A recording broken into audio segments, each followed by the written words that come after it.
Hi there, Libra. Thank you for joining me for your year 2018 forecast and what a journey it's set to be for you. This year begins with Jupiter, the planet of growth, and Mars, the planet of instant gratification, combining in the part of your scope that's to do with how you feel about yourself. But it's also about money and about your foundations. Now, you have a reputation of being the diplomat of the Zodiac.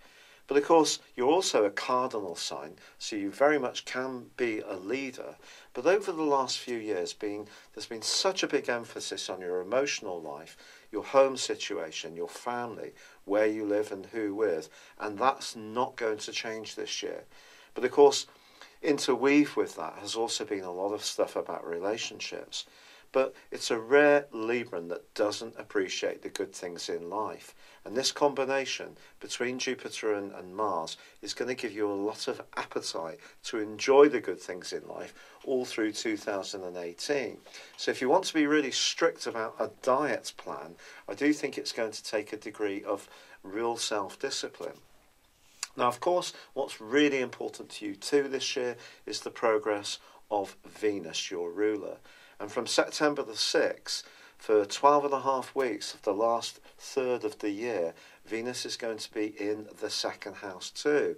So this is going to give you even more appetite to improve the more sensual aspects of your existence. Now, that can come through intimacy. It could come from improving your financial situation. But I do feel some kind of upturn around these areas is definitely a possibility for you this year. But maybe you will, with the help of Mars and Jupiter, need to be more self-confident and more on the front foot and not quite so attuned to the needs of other people. And yet, the story of this year isn't just about the second solar house. It's about the fourth house still. And that's about how you feel things. And being an air sign, communication for you is often an intellectual process. And you're being encouraged from now to be much more attuned to the deeper side of your nature and being. Part of this comes from the role of Saturn, which on the 20th of December last year moved into a new home, where it's going to be for the next 2.5 years. But Saturn's going to make some critical connections this year, and also it's going to go into a retrograde as well for 5.5 months. But as the year begins, your ruler, Venus, is alongside the Sun. So I think there's every chance you will move into a new home this year or end up getting the home that's much more comfortable and makes you feel much more at ease. If you don't, it's going to be something that you're going to be motivated to achieve. Certainly, if you don't get it straight away. Now, these two are going to be angling brilliantly to Neptune, the planet of dreams.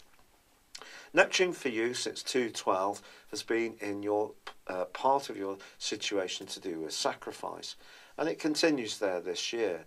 But this angle with the Sun and also Venus suggests that if you get the comfort and peace and serenity that you really need, it needs to be in a way that you're giving something to others as well as getting something. Now, there's also that role of Saturn. Now, Saturn does point towards some responsibilities around your emotional and home life. It could be that this comes through your parents or through young children, or if you're a bit older, perhaps you're going to be playing gran or grandfather to someone who's a growing young person, but can become a much bigger part of your situation, which could be very gratifying. But Saturn, of course, is about structure, but it is also about, in some ways, restraints. So if you are someone who finds it a little bit difficult to get in touch with how you feel and share it with others, that may be something that's part of your experience and journey for the whole of this year. Now, Mercury, the planet of communication, is actually in a brilliant location for you as this year begins, your third house. But this is an area where Mercury is in detriment.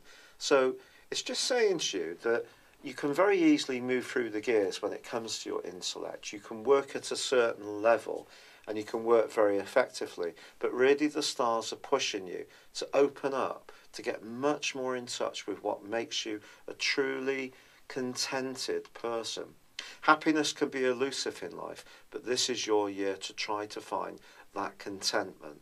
And I do think having peacefulness, having a good environment where you feel settled and safe is at the heart of what this year is about. However, it won't be all about this, and there can be some fun too. And by the 31st of January, there is a total lunar eclipse, which occurs in the part of your scope which is to do with widening your horizons. But this links with Neptune. So any ideas you have to do something different, to create more freedom in your world, will have to be balanced against your obligations or work or commitments to other people. The partial solar eclipse, which occurs on the 15th of February, that occurs in the part of your horoscope which is very much to do with joyfulness. And this is your opportunity to really showcase your talents, because Mercury is alongside this partial solar eclipse. So any talents you have can really come out in the following 6 months, providing the emotional relationship you have with whatever opportunity comes up feels really comfortable for you. But as we burst our way through to the end of March, we have a big energy brewing up in your 4th solar house. Now, Mars, the planet of desire and instant gratification, which was in that wonderful part of your scope at the start of the year, has travelled forwards and is alongside Saturn in, yes, Capricorn, your 4th house. If there are any responsibilities or obligations that are closing in on you, they may well do so in quite a powerful way through to the end of April. In fact, if you feel that people are taking you for granted or pushing you into situations where you don't feel comfortable, it could create quite an explosive response from you, one which is much more in keeping with your opposite sign of Aries.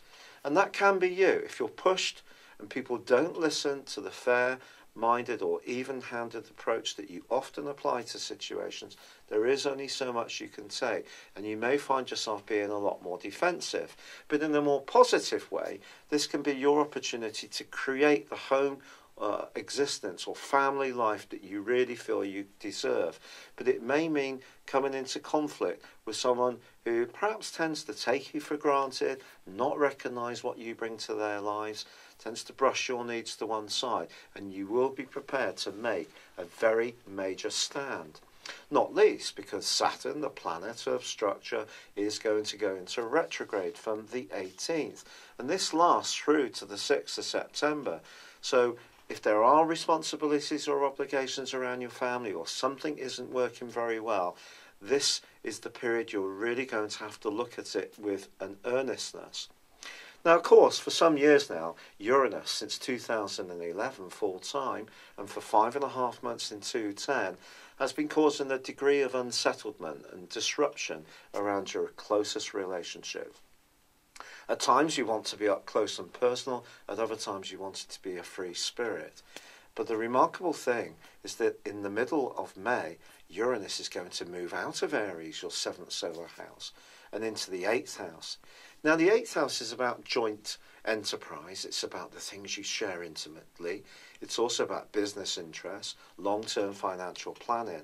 Now, because you have got that intellect you can apply to situations, you could find yourself hugely innovative through to November the 6th, as Uranus makes its way through this part of your scope. Now, from the 7th of August, it is going to be twisting backwards, so you can't be too reckless about resources. And Jupiter alongside Mars at the start of the year could see you in the mood to splash out all through this year, especially with Venus in the 2nd house of your chart for 12.5 weeks of the last 4 months. So just be conscious of that. Even if you do have a great idea, try to rationalise it, do your research and plan before pitching in too boldly. But I do feel a sense of excitement. Now, by the 7th of November, Uranus is going to switch back into Aries, and it's all going to go back into that relating issue. The 8th house is still about relating, but in a slightly different way. It's about relating at a deeper level. A level that actually you may surprise yourself about how much you want to get up close and personal to someone, or how much you want to break away, because the 8th house can be a place of ends as much as beginnings. However, the total lunar eclipse, which occurs on the 27th of July, is a chance to you to really be much more go-getting about your talent, because this is going to combine with Mars. Mars, of course, is about energy and it's about go-getting. And you could surprise people in the second half of this year just how desirous you are to put your best foot forwards. This is boosted even more by the partial solar eclipse of the 11th of August, which combines brilliantly with Venus in your sign. So you've got a prime opportunity to link with people both through your closest relationships and also your social circle, and through your network, something you're very talented at anyway. So although there is still this heartbeat at the root of your horoscope, which is very much about security, family, emotion, you can still have your gregarious moments this year in the most fabulous of ways. Now, of course, Jupiter, the planet of growth, is in that wonderful location for you through till the 10th of November. But on the 11th, it moves into the sign of Sagittarius, which is its home zone. And that ability of yours to communicate so well can really sparkle in the last 7 or 8 weeks of 2018, and in the most wonderful of ways. But I really think the key point for you this year really is Venus sweeping in to support you so wonderfully well about resources in the second half of this year. So security, emotions, family, feeling safe is a very big theme. But it's also going to be an opportunity for you once you do, and if you work through any insecurities you have, or family issues, or emotional hang-ups, if you really work at these, then you can showcase your talents in the most sparkling way possible. It's been a real pleasure being with you, Libra. Thank you for joining me. Good luck in 2018, and goodbye for now. Thank you for joining me. If you'd like to know more, please visit my website at www.patrickarundell.com or download my free app in iOS, Google or Facebook at www.horoscope-ace.com. Thanks and goodbye.